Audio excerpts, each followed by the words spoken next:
Hello, Sergio aka Kithairon here, and today we're gonna go over the new Chimes EP track called Potions, and that's the main sound of the drop. This is how it sounds.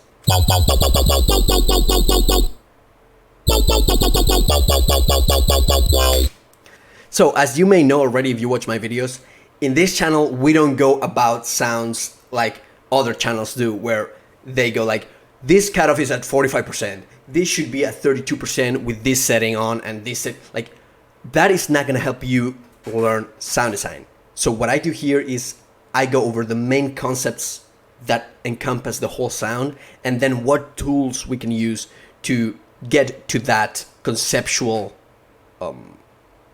thing on the sound. So if you like that type of stuff, make sure to subscribe and hit the notification bell. But yeah, let's get down to it.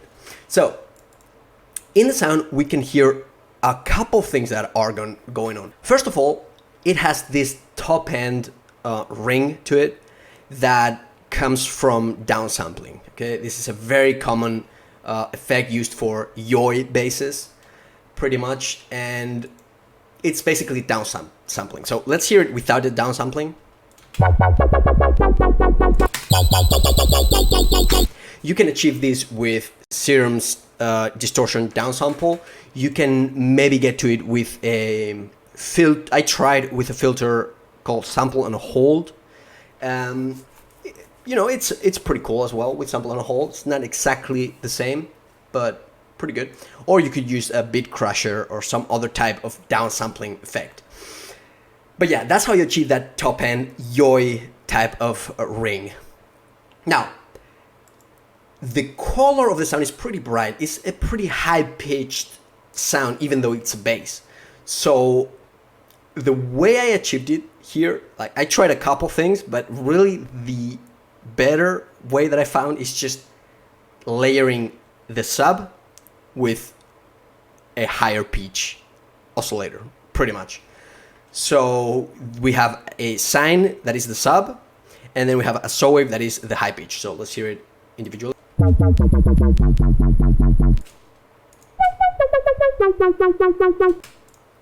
And both together.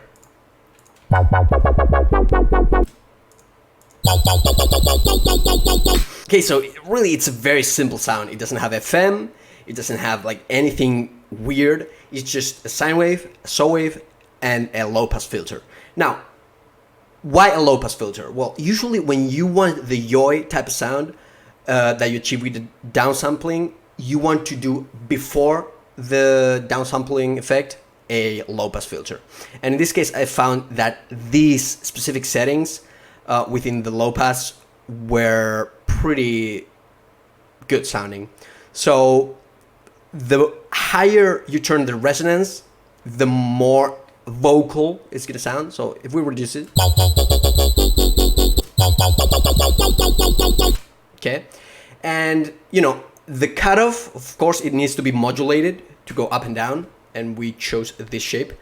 And what matters most about the cutoff is how high it gets at its highest point. So what we should look at is this blue highest point right here. And the lowest it is, it's going to be more of an O sound, and the highest it is going to be more of an E. So it can go like whoa, whoa, whoa, whoa, or it can go, if you turn it higher, it goes wow, wow, wow, and then at some point it will be so high that it will wee. I know that's not maybe the most academical way to explain it, but in my opinion, it's the best way to explain it. So, yeah, then I used some dimension, hyper, and reverb. Just try it out and find the right ambience for the sound. And of course, a multi-band compressor to bring all the frequencies equally up, so it makes it sound fatter instead of thinner. Then, really importantly, with the LFO, what we're doing is we are modulating the rate with the macro one, okay? And then we turn macro one into automation, okay? So the shape of it, like, you just need to try different shapes. But yeah, basically this is only applying to the cutoff of the filter. And something pretty important is that the smooth should be a little bit up, okay? Because if the smooth is all the way up, all the way down, when we change speed, it's gonna click. So let's hear it.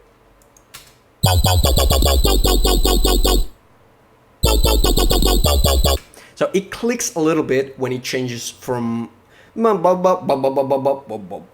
those changes click a little bit. So if you turn the smooth up, instead of even though we are drawing this like shape with square type of 90 degrees angles, the smoothness is gonna smooth it out. Okay, so the reason why instead of playing multiple MIDI notes, the reason I did this is because if you did it by playing multiple MIDI notes, so if you like, pop pop pop pop pop, like if those were individual MIDI notes, the sound would be cat in the middle. So wah wah, those would play the whole cycle, and then the shorter ones would play just half of the cycle, let's say. Okay, so that's not how the sound works in this case. And to achieve that, when the speed of the rhythm goes faster, the modulation gets shorter so that the whole vocalization can get through that speed of the rhythm. So that's why we do it by modulating the rate. And in this case, I just modulated the rate with the macro, and then I found by hand, I just found the right speed for each note. And it's very important to make sure the trigger is on and that BPM is on, and triplet and dot is not really important, but BPM and triplet are on. Those are very important. So yeah, that's really all there is to it. It's a very simple sound, but it's very commonly used. It's a very cool sound, and I hope you liked it.